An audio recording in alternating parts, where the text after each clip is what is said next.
Halo sahabat tonton, siapa nih yang penasaran dengan kelanjutan cerita dari drama My Troublesome Star? Yuk kita mulai jalur cerita kelanjutan episode 4 ya.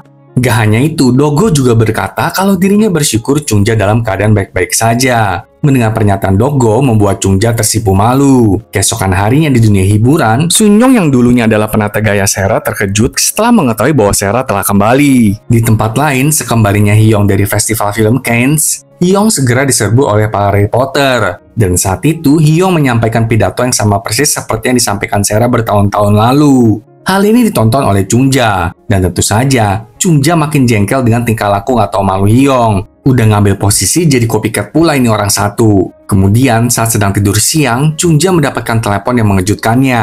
Dia diberitahu bahwa seseorang sedang mengajukan tuntutan hukum terhadapnya. Chungja pun segera mendatangi kantor polisi lalu mencoba menghubungi Dogo. Tetapi sia-sia karena Dogo nggak angkat telepon Chungja. Ternyata, Chungja dituduh telah melukai seorang anak di bawah umur. Beberapa hari yang lalu, Chungja sedang membawa sekantong besar kimchi saat naik bus. Tapi sopir bus itu ngerem mendadak yang membuat Chungja kehilangan keseimbangannya. Dan akhirnya tidak sengaja menumpahkan kimchi tersebut ke seorang remaja perempuan. Lalu sekarang, ibu dari remaja perempuan itu melaporkan Chungja ke polisi. Tapi untungnya, Chungja berhasil mengendalikan dirinya. Dia berakting seolah-olah dirinya adalah wanita lemah, lalu mengatakan kalau tidak mungkin dirinya sengaja melemparkan kimchi tersebut. Akhirnya, berkat aktingnya yang luar biasa itu, seluruh polisi pun jadi terharu. Chungja berhasil keluar dari kantor polisi tanpa insiden. Polisi juga meminta agar Chungja berdamai secara pribadi dengan sang korban. Ketika Chungja keluar dari kantor polisi, dia bertemu dengan Dogo dan meminta bantuannya untuk menemani Chungja menemui ibu dari remaja perempuan itu.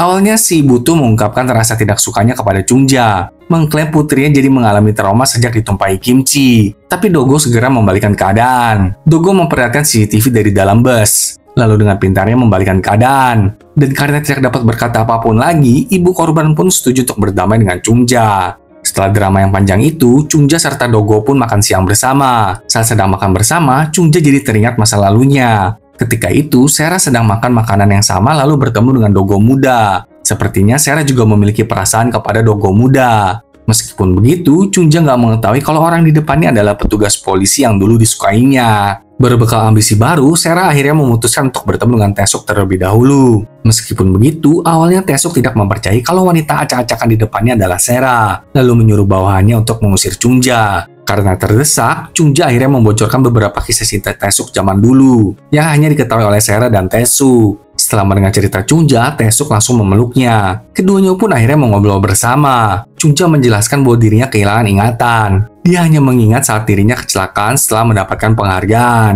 Tapi saat Chungja terbangun, dia sudah berada di 25 tahun mendatang. Chungja serta Taesuk terus melanjutkan obrolan mereka sampai malam. Taesuk mengatakan kalau setelah Sera mengalami kecelakaan mobil itu, Sera sama sekali nggak bisa dihubungi. Intinya ya, Sera tuh beneran menghilang aja gitu. Chungja lalu dengan mantap mengatakan dirinya ingin kembali lagi ke dunia hiburan. Tapi Taesuk memberitahu Chungja kalau dunia hiburan tuh nggak seperti dulu. Bahkan suami Taesuk yang bernama Namju dulunya adalah aktor terkenal. Tapi sekarang dia kesulitan mencari proyek baru. Tapi Taesuk berjanji akan membantu Chungja. Keesokan harinya, Taesuk menelepon Chungja dan memberitahunya kalau suaminya si Namju akan membantu Chungja untuk mendapat kesempatan membuktikan dirinya sekali lagi. Sementara itu, Dahi serta anggota lain yang juga lolos audisi mendapatkan dokumen kontrak dari perusahaan Duwon agar orang tua mereka tanda tangani. Dari percakapan Dahi serta staf perusahaan, kita mengetahui kalau Dahi membuat nama panggungnya sendiri yaitu Serina. Gak hanya itu, Dahi juga membohongi staf dengan mengatakan kalau orang tuanya tinggal di luar negeri.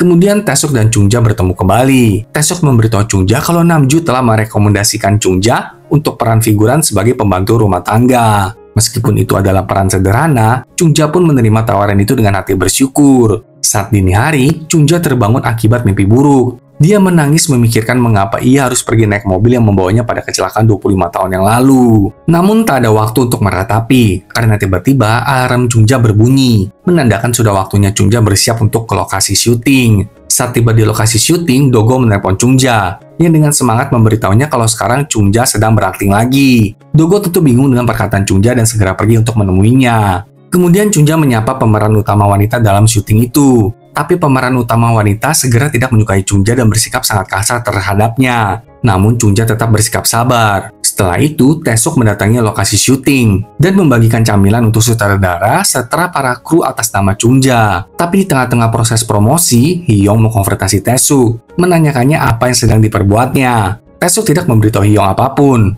Dia hanya memberikan camilan itu kepada Hyung dan meninggalkannya. Hyung kemudian melihat Chungja, dan hal ini membuat Hyung gelisah. Akhirnya syuting pun dimulai. Chungja melakukan bagiannya. Dia masuk sebagai pemeran figuran. Akting Chungja bahkan segera dipuji oleh sutradara, yang kemudian menambahkan kalimat baru untuk Chungja. Tapi pemeran utama wanita tidak suka dengan kehadiran Chungja. Maka karena itu, dia benar-benar menampar Chungja dengan keras saat syuting dilakukan. Pemeran utama wanita itu bahkan meminta sutradara untuk mengambil adegan tamparan itu berkali-kali. Intinya si pemeran utama wanita itu sengaja banget lah pengen ngebully Chungja. Taesuk yang mengetahui niat jahat pemeran utama itu pun jadi tidak senang hati dan ingin membela Chungja. Hanya saja, Namju menghentikannya. Sungguh memilukan menyaksikan Chungja diperlakukan seperti ini. Apalagi tak ada seorang pun yang bersuara. Namun, bak satria berbaju zirah berkilau, Dogo tiba tepat waktu untuk menghentikan kegilaan itu. Dia menyeret Chungja keluar sebelum ia ditampar lagi. Semua orang, termasuk pemeran utama, sutradara, Taesuk, Namju, dan bahkan Hyung hanya menatap dengan takjub perbuatan Dogo itu. Dalam kilas balik, kita melihat saat Sera, Duwon, serta Taesuk menuju ke sebuah restoran. Ternyata restoran itu adalah restoran milik Ibu Dogo. Di sana jugalah Sera bertemu kembali dengan Dogo, yang membantunya untuk menikmati makanan di restoran tersebut. Kemudian, saat Sera serta timnya hendak meninggalkan restoran tersebut, Dogo kembali menemui Sera dan memberikannya sebuah permen peppermint kepadanya. Sera dengan tersenyum dan tersipu hanya memandangi permen itu. Apakah Chungja akan berhasil merebut kembali apa yang seharusnya menjadi miliknya? Mari saksikan kelanjutan drama ini ya, sahabat nonton. Sampai jumpa.